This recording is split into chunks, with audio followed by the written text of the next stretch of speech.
just to introduce myself, my name is Tony Jones. I'm a Professional Services Manager for the Manufacturing Division at Greytech.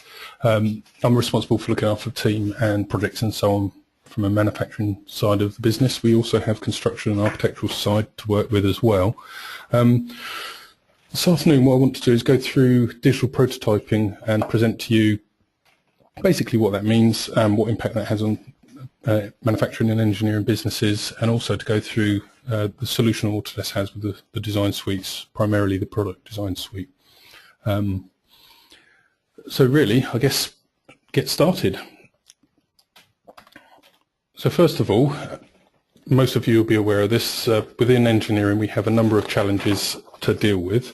But alongside that, although we have loads of different areas within the industry that have slightly unique characteristics about them in the type of product or the way that we manufacture or the way that we deliver that design, we also have a number of common areas as well that are key points that we want to achieve or improve on with our design process or our designs themselves. So you can see from that, picking out things like simplifying your product complexities, your cost reductions. All of these things are things that we can do to sort of differentiate ourselves and improve ourselves as a manufacturing company. So you can see from the page there that there's a number of items there that sort of stand out larger than the others, things like global competition, cost reduction. These are all things that we're trying to work on and improve. And also, from a recent study by Clarity, they identified some of the common business strategies that manufacturers are using, putting into place to deal with some of these challenges and these points. And not surprising, product definition through innovation, customization, competing in a global marketplace are the top three. But you also see there that you've got managing product costs and custom product flexibility in there as well in the top five. Really, these are things that the digital prototyping solution is trying to tackle and improve on, so that we can work smarter and more efficient. And I've pulled out one of my slides, but one of the other things that you'll find is that the Tech Clarity study was looking at the companies that are sort of the high performers, and these are typically people or companies that have grown their revenue 2 to 2.5 times faster than most other companies. And one of the key strategies that they put into place for this development of their revenue is the digital prototyping solution, adopting digital prototyping in their workflows. So, digital prototyping, what is it? Well, it's kind of the point of the webinar today. You're going to go through and have a look at some of the points within here and how that unravels.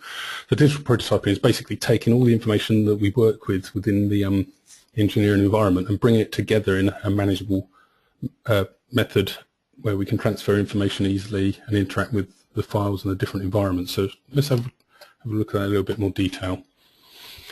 Looking back to the traditional product development methods, you'll see that we've got a simple graph here where the green is the productivity, blue being the cost, and most of us will be aware of the fact that as we pass through the development process, excuse me, that we see an increase in cost as we get nearer to manufacture, and late changes and so on tend to have a large cost impact on where we are compared to the earlier stages where we're still in a fairly fluid design phase.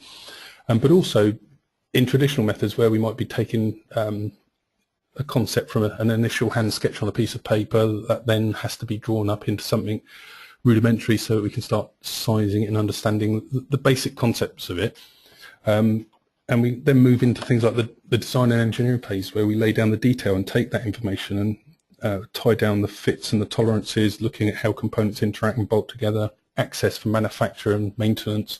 And all of these things in the traditional workflow tend to require multiple hits of the information, recreating the information. And you'll see on the graph, as we go up to a point where data has to be recreated or rehandled or reconfigured into a different format, we get a drop in productivity and an increase in cost as we go through that. And you see how it steps up through the processes, through the test and validation stage where we have to transfer our design, sometimes from 2D into 3D, sometimes from one 3D package to another 3D package, through to creating documentation for testing and so on, and then up through into production. So then taking that in and providing different formats for production to work with and manufacture.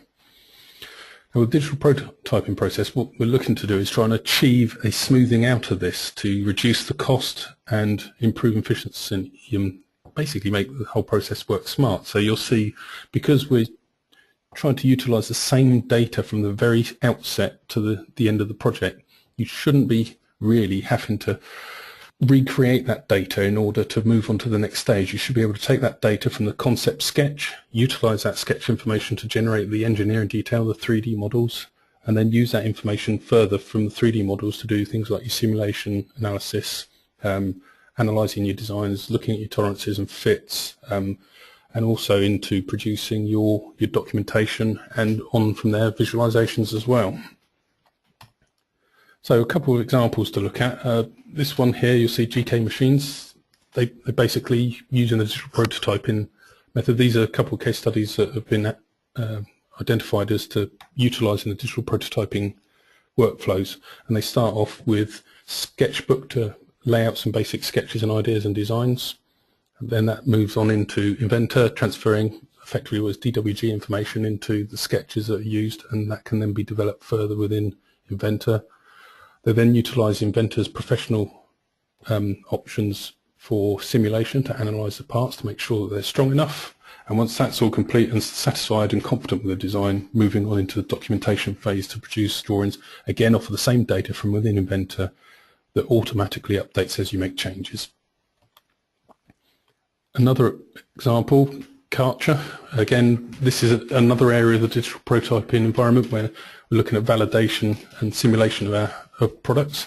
In here you can see there's a number of different simulation options, and Karcher are very heavily used simulation for CFD, so fluid flow, thermal analysis. You've also got things like the mold flow for the parts for creating the case of the design, and they utilise simulation to validate their design and confirm that design works and functions within the environment and criteria that are required. Also, taking a slight sidestep from Product Design Suite, you also have Factory Design Suite, which is effectively digital prototyping but on a bigger scale. We're looking at factory layouts at this point, so laying out a factory using assets to define your factory setup, looking at the process times running between units, handling times and efficiency of product being passed through the factory, and visualizing and simulating it and understanding it before anything's built, giving you a better heads up on things that you need to address and addressing configuration options. And Factory Design Suite, although is very much a tool for factory layouts, it is also something that we've found is utilizable in a number of different other modular areas as well. So again, if you do modular design where you're doing kitchen or shop layouts and things like that, it is again a potential option for creating assets and laying out that sort of thing.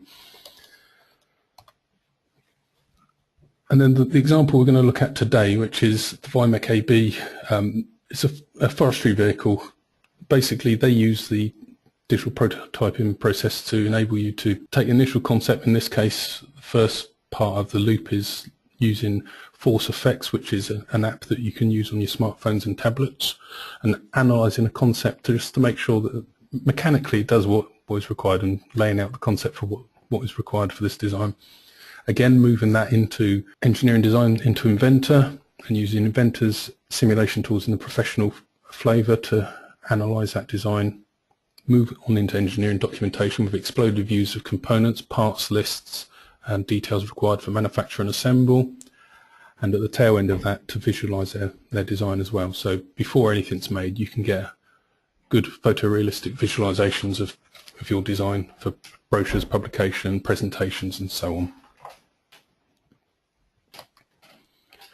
So Vimec AB, they're you can see from the slide, they're a market leading company that provide low impact forestry equipment, so the stuff that doesn't tend to trash the forest floor and the trees around it, and it's renowned for being reliable, efficient and service friendly. They're based in Sweden, worldwide customer base, but only 19 employees with a turnover of 6 million. So we're going to look at their design and use that to go through some of the functionality you have within the Product Design Suite. And you can see from there this isn't just a theoretical example, this is a live product, and proof of that in some photos.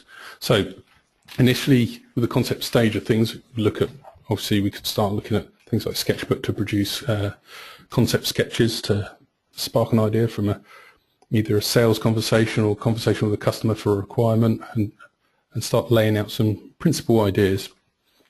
And as mentioned before as well, using free body diagrams within Force Effects, we can do our napkin sketches that we'd typically do on a piece of paper and just gauge out things like how we want something to be linked together and build a mechanism to perform the function that we want. Get those initial ideas down, but doing it digitally using the tools that are there. And from that, we can then start taking it into the engineering design, the detailed design phase of it. So we take our concept information, so be that from Sketchbook or from Force Effects or the effects tools, and integrate that into our design through DWG file formats and so on. But we can then start looking at creating the component parts and the sub-assemblies and the assemblies within Inventor, doing part modeling, sheet metal design, fabrications, machined components, standard parts, bought-in items, freeform surfaces, tube and pipe, a whole range of tools available in order to be able to create a detailed design that can be checked and validated to make sure it's right before we manufacture. So one of the examples we're going to have a look at a little bit later in the demo is creating this part here. And from that one part, you can also start using some of the eco analyzing tools, Eco Advisor, which enable you to start looking at things like its environmental impact, water usage, material choices and so on, but also you could take that further into some of the simulation packages to look at its design for manufacturer impacts and some of the challenges you might see in there.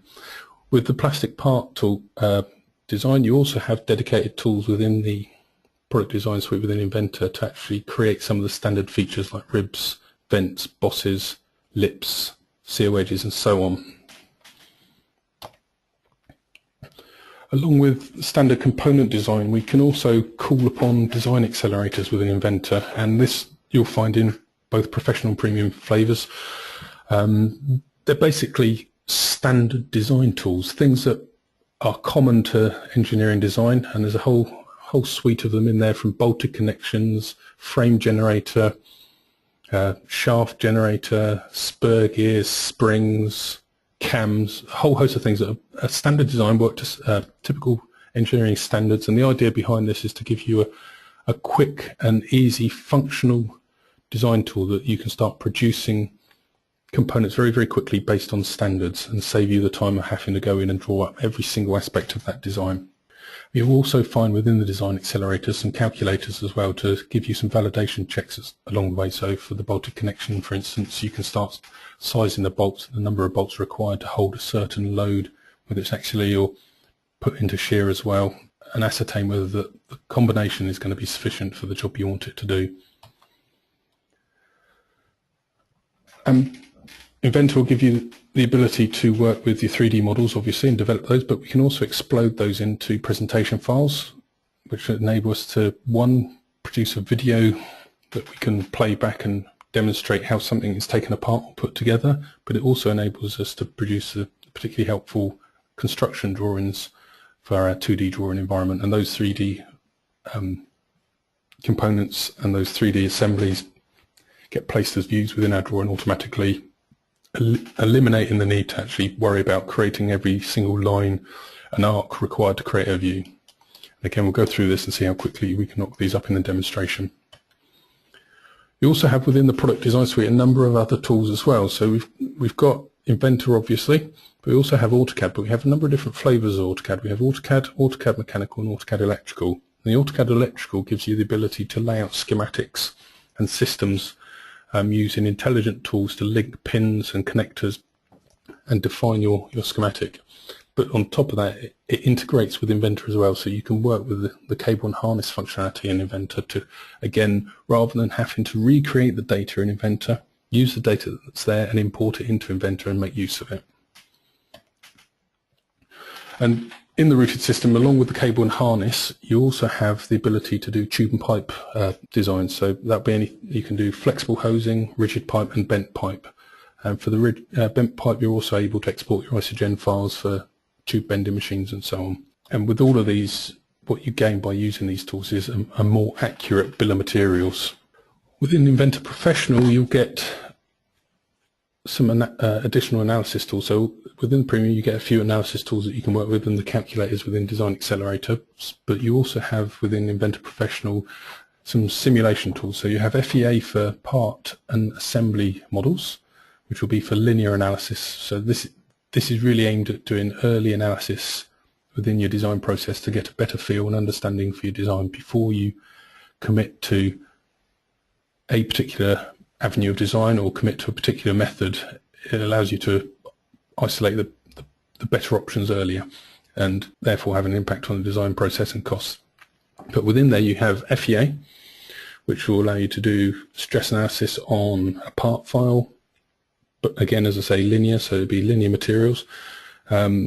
Assembly, you have modal analysis, which will allow you to gain an understanding of the natural frequency points within your design, and also a frame analysis. So along with the frame generator comes a frame analysis tool within Inventor Professional, will allow you to start looking at the bending moments, the shear forces, the normal stresses within the frame build-up, and you can apply various load scenarios and conditions. And we also have dynamic simulation as well within Inventor Professional, which will allow you to put together mechanisms and define the joint behavior, loading conditions, motion conditions, and define the movement of an entire system and get out of it its reaction forces, and then if need be, push that into the stress analysis environment to analyze individual components. So as I said, frame analysis, one of the design accelerators within the Pro comes with the frame analysis side of things. And the purpose of simulation really is to get a better understanding of a design, but within the context of the design process,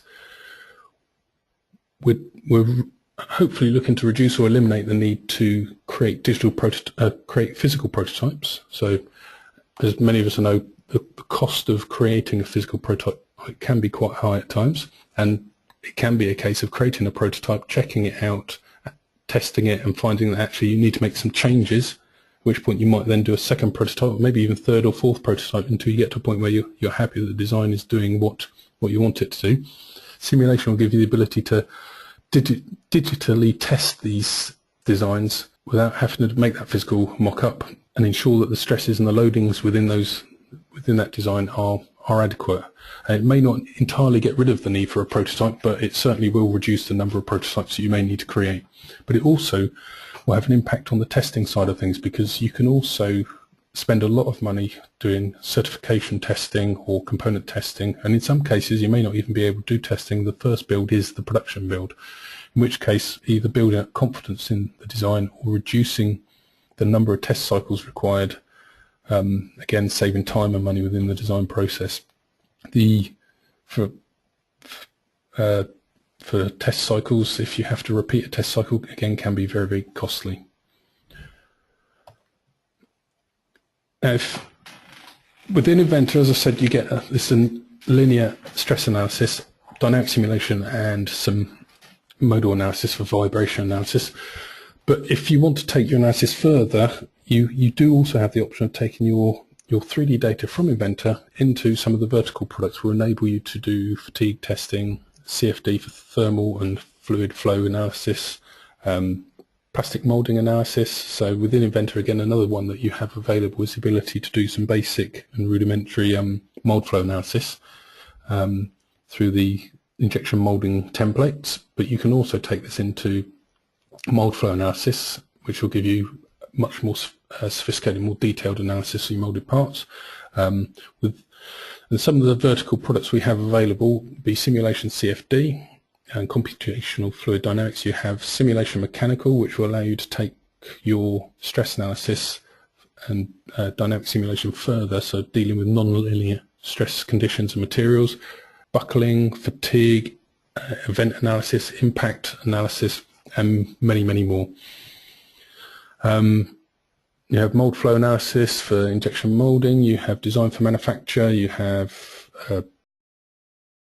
composite design, there's a whole host of simulation tools available that enable you to analyse and understand your design in much more detail should you need to go to that level of analysis before production. So, enough talking from me. It's time to have a look at the demonstration and see what we can do with the Product Design Suite. So I'm going to start off with this assembly here. I'm going to work through a number of small demonstrations to give you a feel for what we can do with this tool. So I'm going to look at this back end at the moment. Let's have a look at part creation.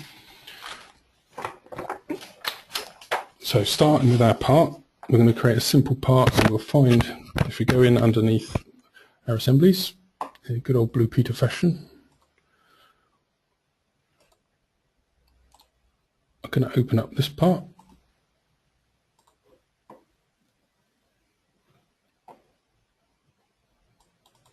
And we're going to create a sketch. So one of the things that Inventor is a parametric design system. So whereas utilising things like AutoCAD, where effectively it's an electronic drawing board and we're designing exactly what we want, size for size, one-to-one, and generating the detailed views as we design, we don't have to worry about that here.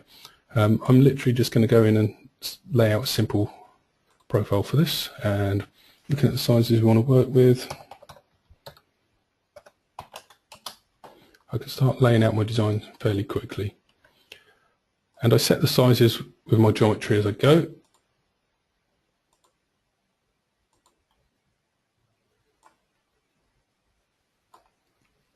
So what we have here is the ability to pull some of these bits and pieces around, because it's dynamic. You can see there.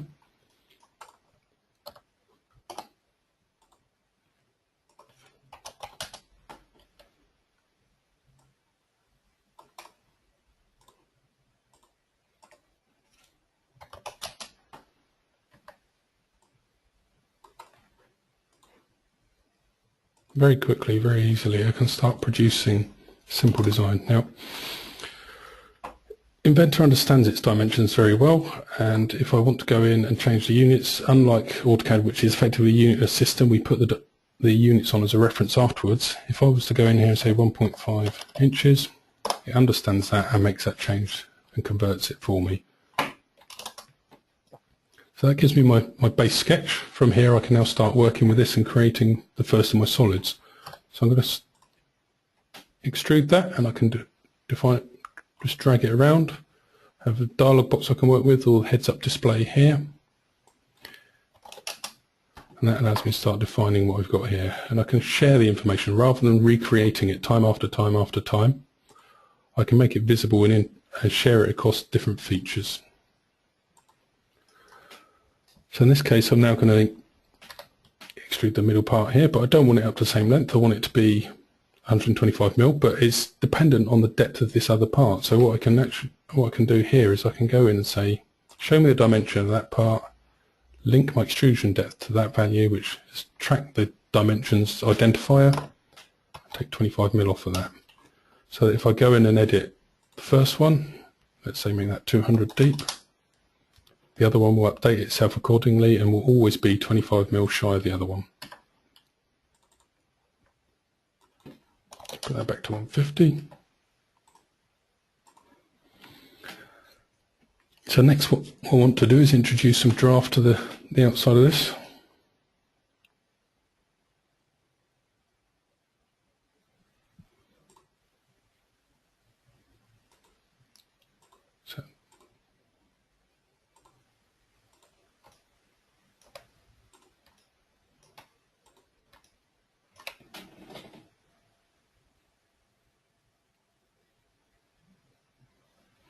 So hopefully all of these will work quite nicely. There you go. You can see I've got a draft angle and it's giving me a preview of what I'm putting on there. I now want to start going in and applying some fillets to this to tie down the size of it. So I can access from my ribbon at the top, all my tools, or you'll find that a lot of them are available on the right click, or if I pick geometry, it's intelligent enough to understand what are the options I can apply. So to an edge I can put a chamfer or a fillet. I'm going to put fillet on that face and that face of 76mm. I can pull that around with the arrows as well, just to adjust the size. I'll stick with my 76mm. I'm just going to whack in another fillet.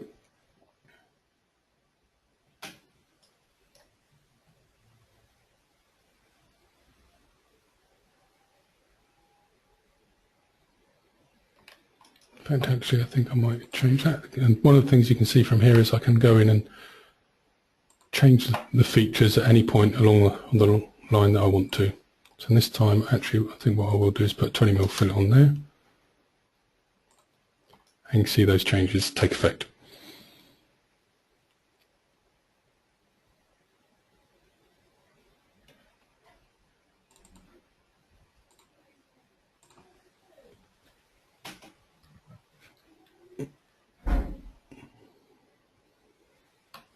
Okay, so next thing I want to do is start introducing some more features. So one of the things I can do here, actually I think what we'll do, put that in there, and yeah, that'll do.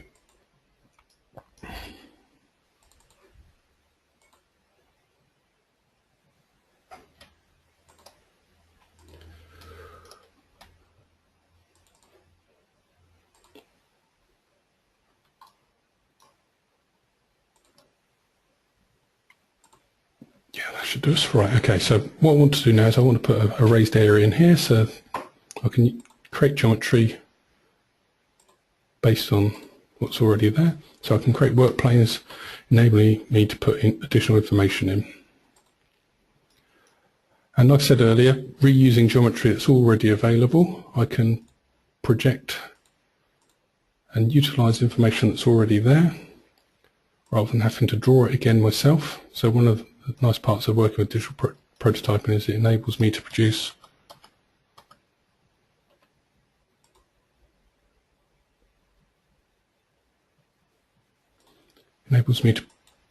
components and features without having to focus too much time on reusing my geometry. So that wasn't quite in the right place. That's fine. More like it.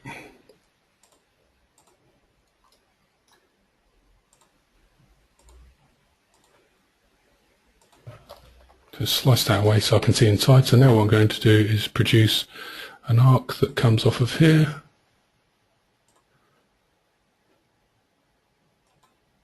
An arc that comes off of here and join them with a line. And notice compared to AutoCAD where I would be very precisely laying down geometry, you can rough out it or you can be as precise as you like, but the geometry will change and update as it needs to, and by putting relationships on between the geometry,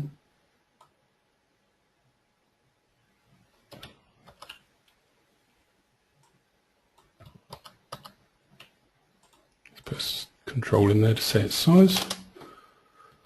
I want tangent relationship.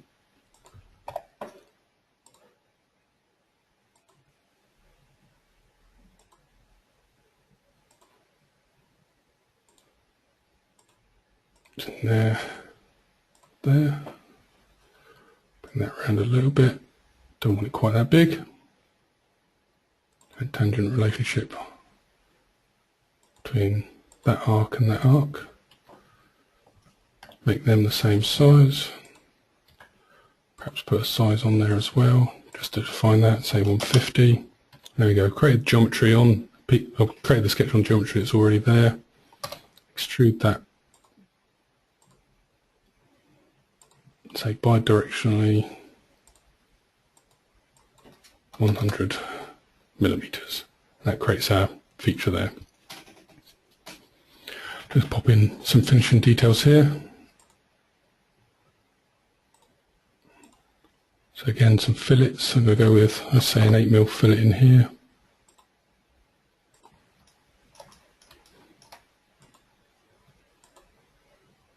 And done. So we're starting to build up the geometry fairly quickly, fairly easily as we go through here. So the next thing I want to do is start putting in some geometry here to make a cutout. Um,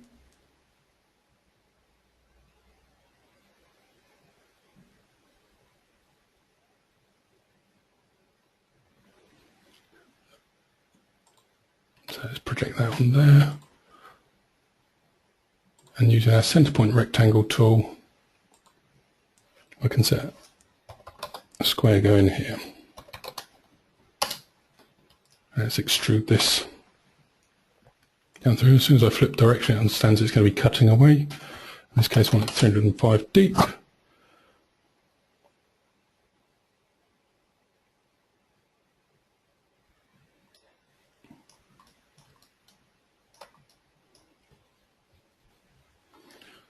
I think what I might do is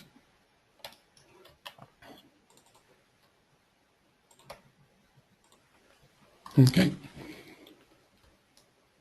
So now what we're going to do is use some geometry that already exists, that was created prior to this installed in the library. So I can build up features as I go, build up the component as I go, but I can also call upon library features. In this case, what I'm going to do is use an eye feature. I'm going to pull in mudguard reinforcement. It's a feature that's already been created and ready to use. So I'm going to open that up and I'm going to place that into my design.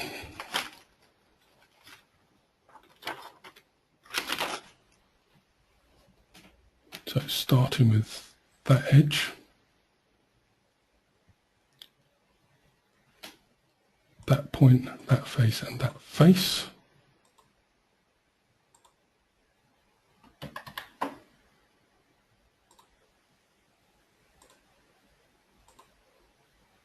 Edge Y, origin, top face, side face.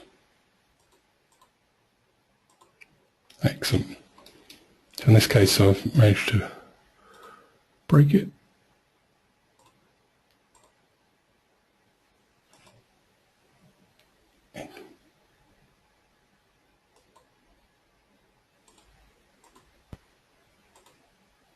Okay, moving on then. The idea behind the eye feature is that based on how you define it, you can position where you want things to sit within there and create all the geometry in one hit. So I'm going to move on from there. And what I'm going to now do is shell this part out. So using my shell tool,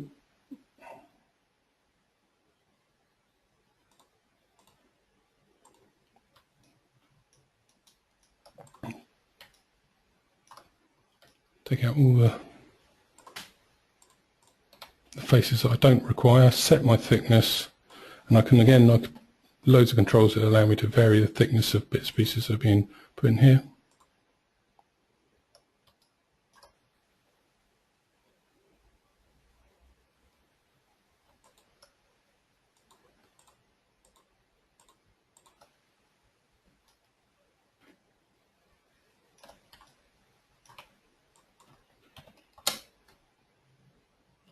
Now off to a flying start, brilliant.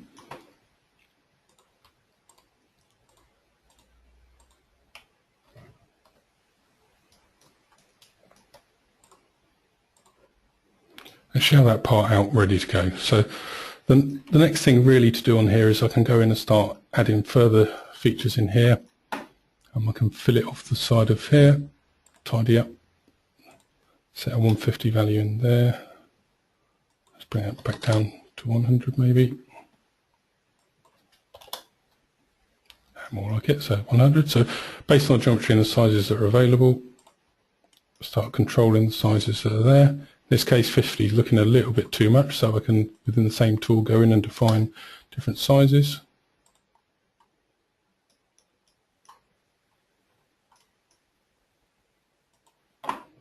Okay, once I'm done I can then go in and mirror this side. So again, saving myself the aggro of having to model the entire part, I can go in and define the entire part completed in one hit there. And the last thing I might want to do with this part is go in and define my material and my finish. In this case it's using an ABS plastic, but I can search from a database of materials and appearances that enable me to define different material types, in this case carbon fibre. Save that and go back into my assembly. In this case I've modelled it the wrong side, but I'm not going to worry about that at the moment. I'm going to move on to the sheet metal. So we've got the ability to model it, and if you do it properly, instead of rushing it like myself, you can actually produce some very, very sophisticated, very detailed, very good part models that can be used to manufacture for any environment, machined, mouldings and so on. The one I'm going to look at now is, I'm going to go into sheet metal design. You can see within here I'm able to edit in place. So I'm going to go in and pull off this part here.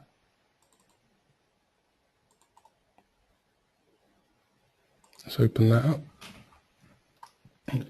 Within the sheet metal environment, you're basically using similar sort of tools again, but you also have additional tools that are focused to sheet metal design. So what I'm going to do with this one is I'm going to create a contour flange of this.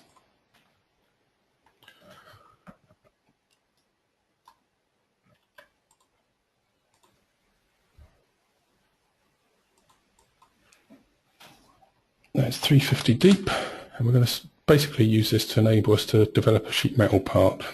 So the first thing I want to do is unfold this to put in a cut that defines a relief within the panel. So I'm going to start off using the unfold tool, picking the top face, telling it to unfold all the bends around that face. I can now start sketching on here exactly the same way as I would for any other part.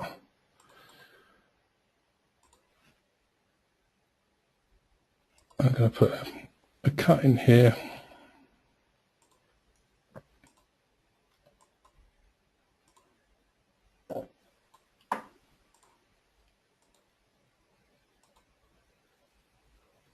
Just to define the profile with a sketch. So you can see there, put a size in there of 75mm, and a size on here of the 75 plus 25, 35 even.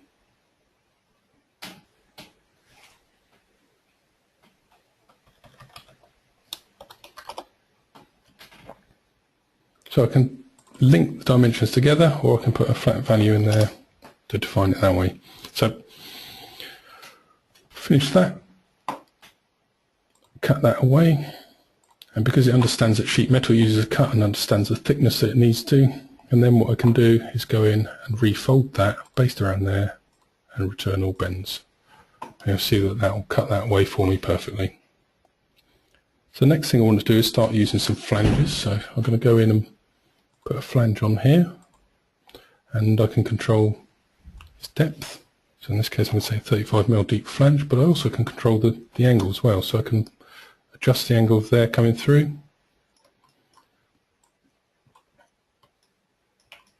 You can see from that,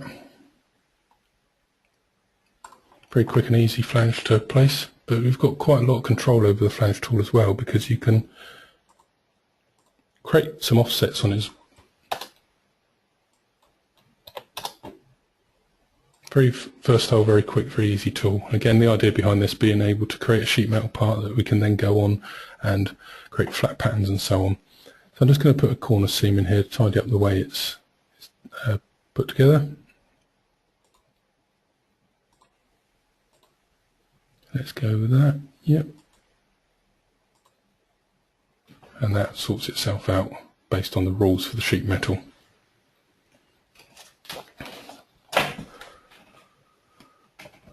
So moving on from there, I'm going to quickly put some chamfers in, unfold it, put some more features in and build it up from there. So the next thing I want to do is I want to put a chamfer on here.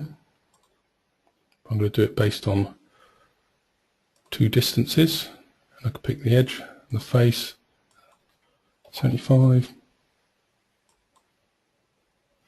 35, I don't know, maybe let's make that 70. Not quite the angle I want, but again, tools are there to enable me to flip it and reverse it and get things the right way around. I'm going to unfold again, pick that one, unfold all bends. This time I'm going to put in another eye feature and it will work this time. So from the eye feature I'm going to do ball bar relief, okay, pick the reference line, that face, and finish. There you go. Feature that's already created, ready to use, a common item that I might use time and time again. Again, reducing the amount of time I need to spend on drawing things up, much like you do with blocks, but in a 3D environment. And what I'm going to do now is going to put a sketch on here to allow me to put in a punch. So within the sheet metal, we adapt the punch functions a little bit further, enabling us to create multiple placed items. So in this case, I'm just going to put some center points in, just dimension them off of this side. Let's say 50, 100. Let's say 50 off of there as well. And finish that. Now, within the sheet metal tools, as I say, you can use the punch tool, which will enable me to go in and find features that are, again, already created, but they'll place it on multiple points. So in this case, it allows me to go in and put features here. And one of the options is to allow it to fold across bends. So when I refold all of this,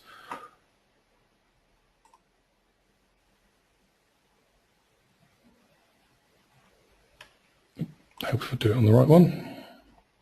Refold features. You'll see that it'll fold it all back up and it will take the punch feature with it as well. Again, utilising the tools there to be work smart, work efficiently.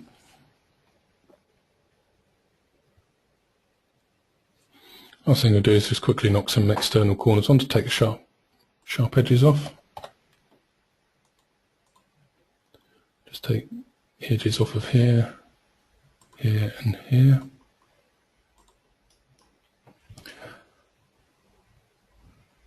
And there's a little cut I want to take out as well to save me having to draw it again. Do another cut.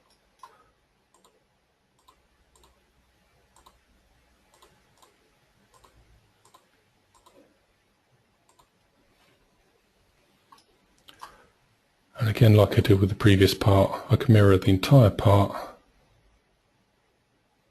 about a mirror plane, and there's our sheet metal part. Very quickly, very easily put together, utilising some very sophisticated tools. Now, one of the things we can do with sheet metal as well is create a flat pattern, which enables us to look at this from the point of view of laser profile cutting, forming, and so on. And there we go, there's our flat pattern. We can also get our bend orders in there, and we can rearrange those bend orders and utilise that information within the drawing environment to define the direction of bend and the angle of bend and so on. Save that.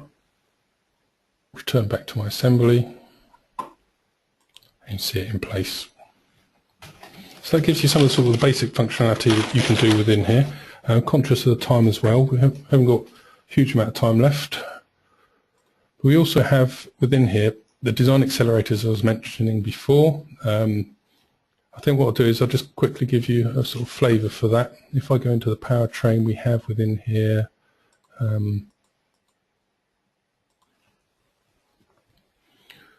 transmission box, and if I open that up, you'll see within here that there's a number of features in here, spur gears, shafts and so on. These are all been created using the design accelerators. So if I change my display, if I open up this assembly, in fact, we'll be able to see inside the box a little bit clearer. We've got in here a view rep which will enable me to show its section so we can see inside. And we can generate shafts and fixings and so on very quickly, very easily, utilising our design accelerators. Now, you'll see across the ribbon at the top there's a whole host of tools available for use to enable you to generate quite a lot of different components, different gear arrangements, V-belts and chains, bearings, keys, O-rings, springs. There's a whole host of them there, designed really to make the process of generating these parts much quicker for you.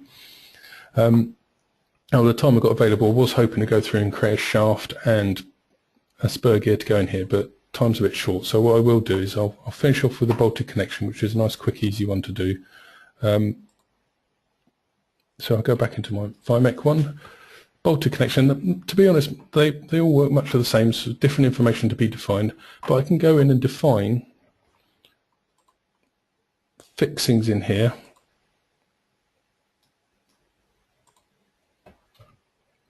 And you'll see as I go through, it'll define the information based on the dialog box and allow me to go in and create fixings. Now in this case, I'm actually going to reverse the order I did that.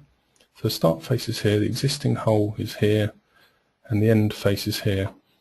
And it's going to drill the hole that's required. I can then go in and define the fixings I want. Now, I can access the Content Center, which is a database of components and fixings, and you can see from there's a whole host to choose from. Or alternatively, I can use ones that have already been defined and set those. So you can see nut, bolt and washer, technically not required here because we've got a threaded hole. So what I could do is remove all of those, go back to my original defining fixing. So let's see, what have we got here? Let's go with that one. And you'll see that it will offer for standard lengths and adjust the lengths to suit as we go. So if I was to put nuts, washers and bolts, the bolt would grow to suit those as well. But at the same time, it understands the geometry that's there. So I can also pull out all the hole points and put fixings in for all those positions in one go, saving myself the need to have to go in one fixing at a time. And if I open up that plate, you'll see that, as I say, it's also drilled all the holes in that are required based on the definition. So the design accelerators are there really to speed the process up for you.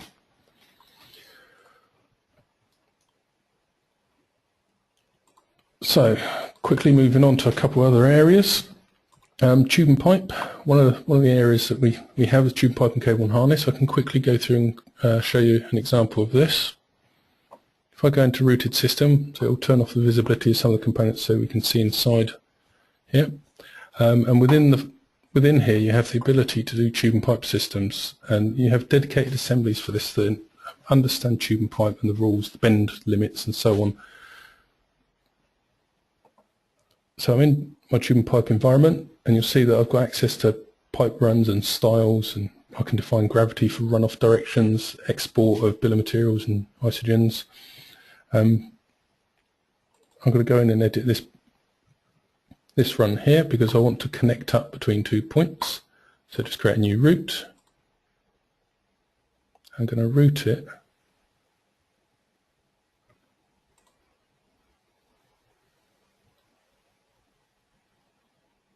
from here round to this connector here.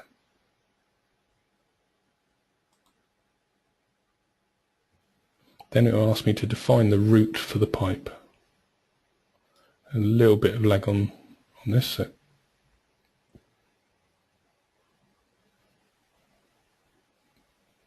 bring it around. So I want to go to there, control my offset. I use a geometry again that's there. So in this case I want to make it 30mm off of that panel, and it's going to come round this side here over to, let's say, about here, and then ultimately connect through there. And maybe if I, oops, that should be alright. Let's see how we get on with that. So finish that route, and then what I can do is I can populate that with the pipe work. In this case, because my geometry is too tight, let's take it a step back.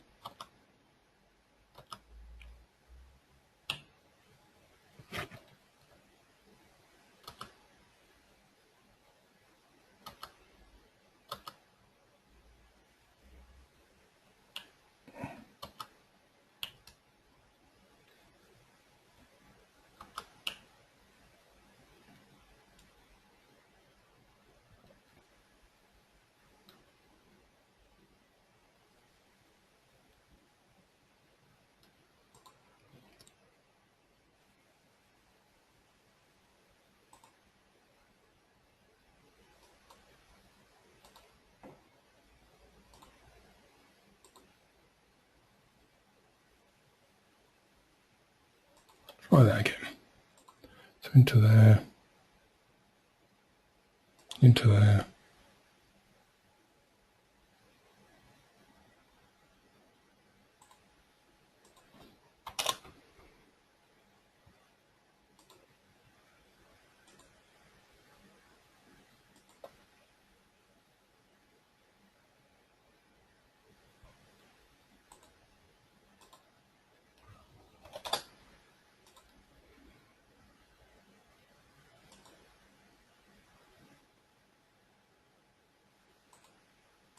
So I'm going to route that through. We can see from that that it's going to crash and go straight through here, but that's fine because we can go back and edit.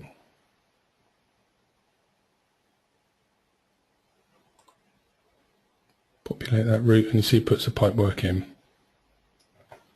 Now obviously I don't want it passing through this metal panel here, so I have a point here that I can tie it to and send it through. So what I'm going to do is I'm going to go in and edit that route.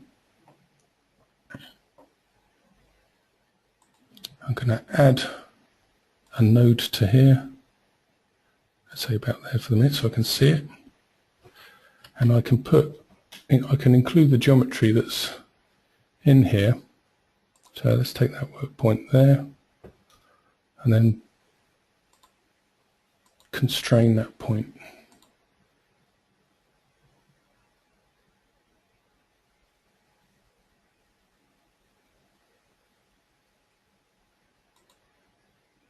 To there.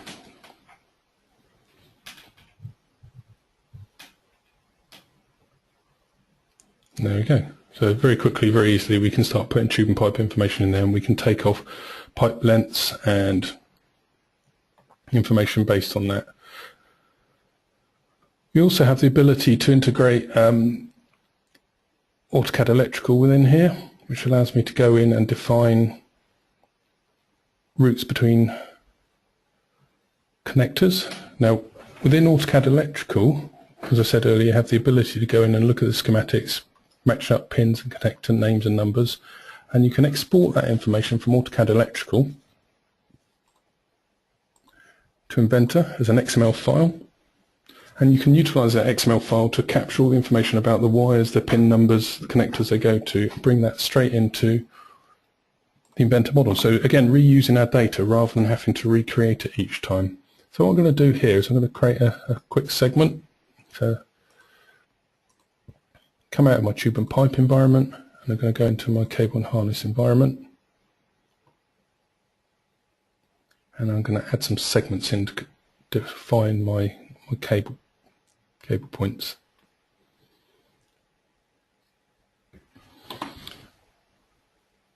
So I'm going to go from there to there.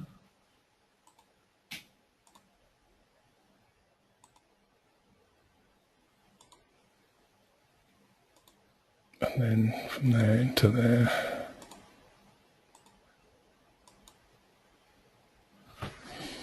And likewise,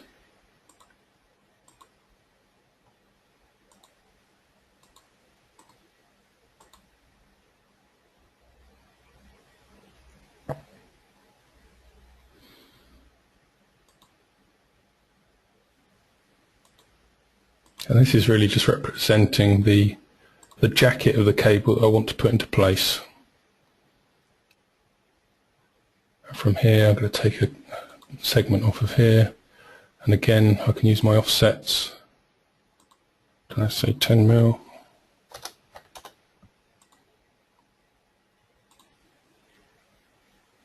Pop that to there. Continue. Take another one off of here. Continue. So I can define my jackets there. I can also go in and import harness data. So if I browse, we should find that we've got electrical information here, and there's my export of my XML file that came from the AutoCAD Electrical. Open that. That will review it to see if there's any errors. Bring that in and you'll get a mash of lines appear all over the place, but they are connected from one to another. So 0 errors, 0 warnings. You can see all the wires coming off running from one connector to the other. That's purely the wire information. what I can now do is go in and automatically route all unrouted wires, and I'll put all of those wires into the segments leading to the relevant areas within the wire loom, and I can then take that information out and create a cable and harness wire loom drawing based on that information. So the last bit I quickly wanted to go through was some dynamic simulation and FEA. It's just really to give you some examples of using the tools to produce the information you need.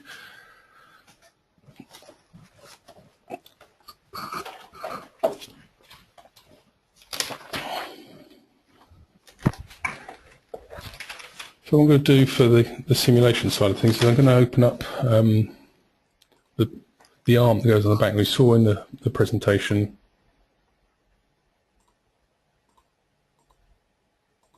the back arm here. If I open this up,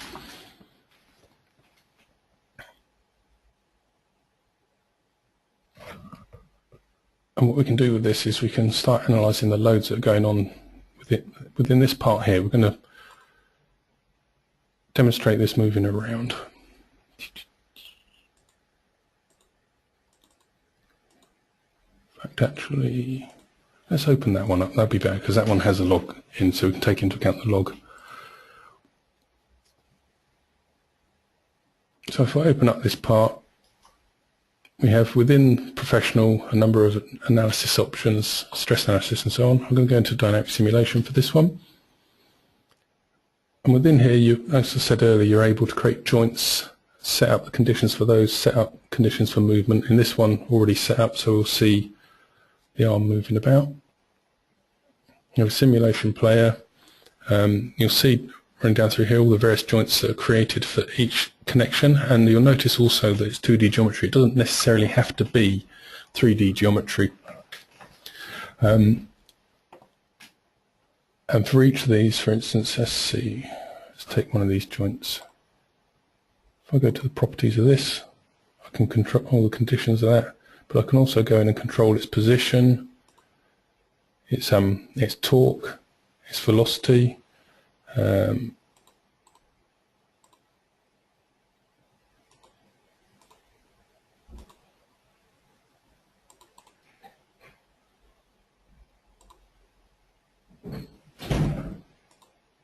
so you can see from here, set up a curve for the motion based on its position. We also have output a graph, which will allow me to analyse the information that's coming out of this. I'll try and do this in a way that doesn't obscure the screen too much. So we've got our standard joints. I'm interested in the force that's going to be sent out from here, so let's see what happens with that. Play the simulation and we'll watch it move the log around.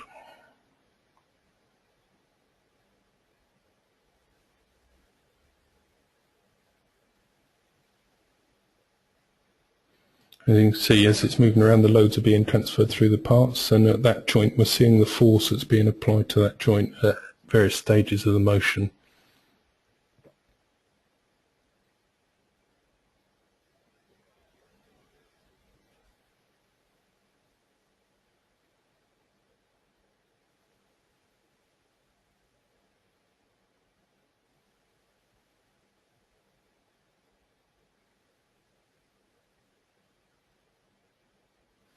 Okay, so then our simulation is finished. From our results, we'll be able to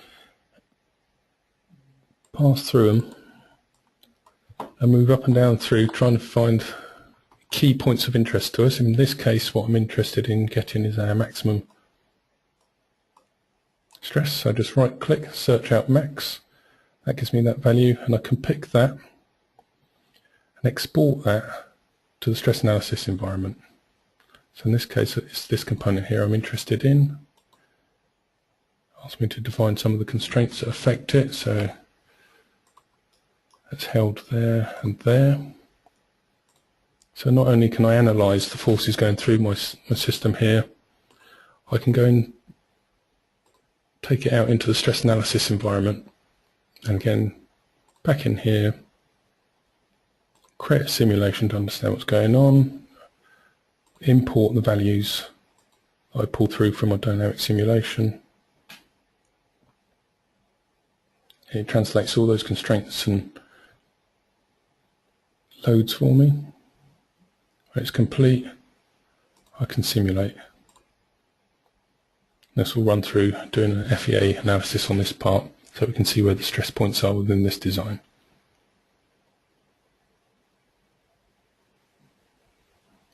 Hopefully it'll take a moment longer.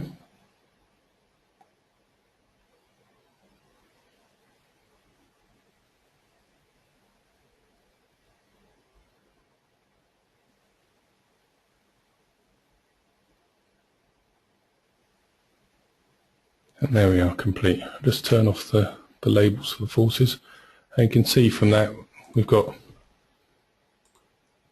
analysis of the part. We can look at it in terms of the stresses, the displacement, the safety factor. You can see it's getting quite low. So we need to do something with this design. We can pull out where the maximum stress is. So in this case, sitting just in the top here. And we can animate and report on this.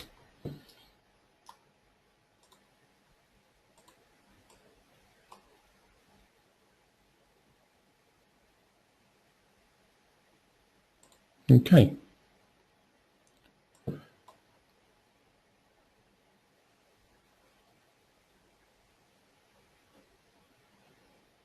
I'll come back a little, close that down. And the last thing we want to bear in mind is the fact that obviously we need to create documentation. So I'm very quickly going to pull up a presentation file. I'm going to use this to create a very quick drawing just to show how quickly this can be done. So I'm going to go in, create a new drawing, a DWG drawing that can be opened in AutoCAD as well as Inventor. Just check my sheet size. Let's make that a 2. Put a base view in, current, let's say 1 to 3.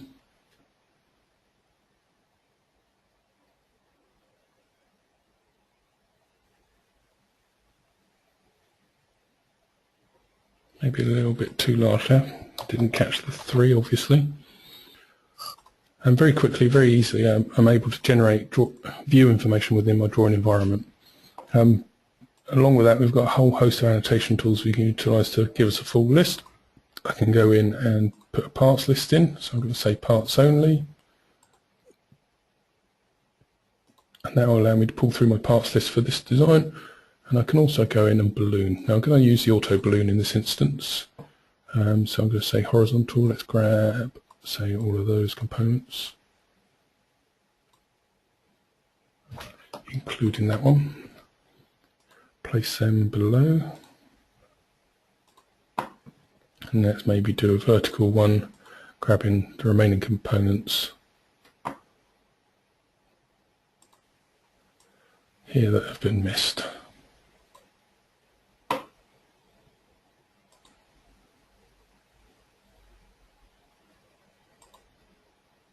so. So very quickly, very easily, we can go in and create documentation. And alongside this, you've also got the bill of materials. So the parts list is feeding off the bill of materials within the assembly, which can be exported into Excel format and utilised with other ERP systems and various systems you might want to work with. So either from the parts list as an Excel or database file, CSV file, or from the assembly itself. So coming back to the PowerPoint, but not that bit. Hopefully it's been helpful to see some of the things that you can do within there. You also have a number of other things that I've not had time to go through. You've got intelligent design configuration, so you can use inbuilt system called iLogic that's within Inventor, or you can go through and use engineering to order, which is a vertical you can work with. And of course, visualization within the design suites. You get 3D Studio Max and Showcase, which allow you to take your design information and convert those into photorealistic images.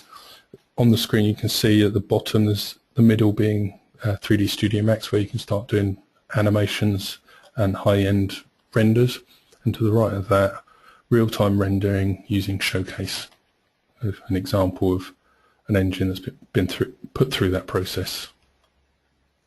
So digital prototyping really is about reusing your data and managing your data and utilising it time and time again in as efficient a manner as possible to design and engineer from the concept stage through to test and validate, and then pushing that out into manufacturing in the form of documentation and simulations that can be used to sort of quantify and clarify your design. So why Autodesk? Well, leader in 3D design, and has an unmatched portfolio. We have the various suites. In this case, primarily we're looking at product design suites, but we have factory design suites and various other industry-specific ones.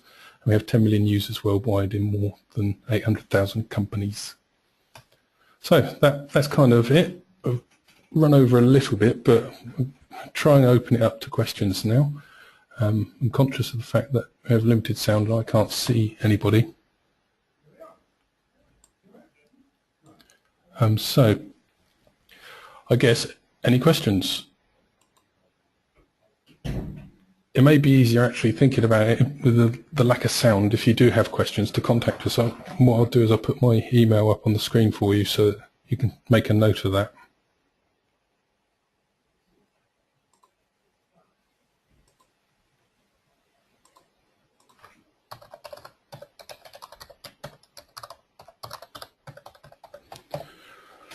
Hopefully that'll be helpful.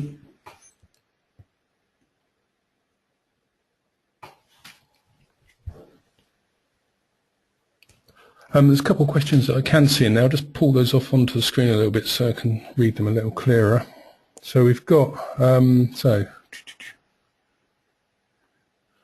line diagram was get from 3D. Not quite sure what the question is, but I guess you want to clarify, by all means drop us an email, but you can utilise 2D geometry because the 2D is what you use to generate 3D anyway. So sometimes you can do layout sketches and things and still constrain them and work with them within an assembly environment. They just don't have any body to them, but that doesn't affect the joints, because as far as the joints are concerned, it's at that point there, and the joint information retains that.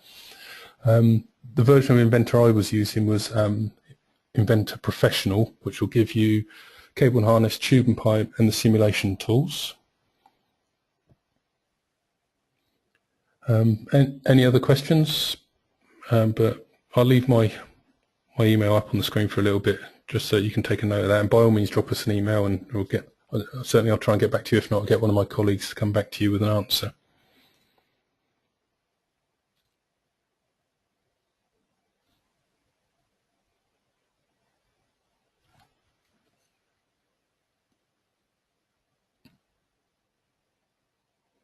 Welcome. I hope it's been of help and interest. A little stumble along the way.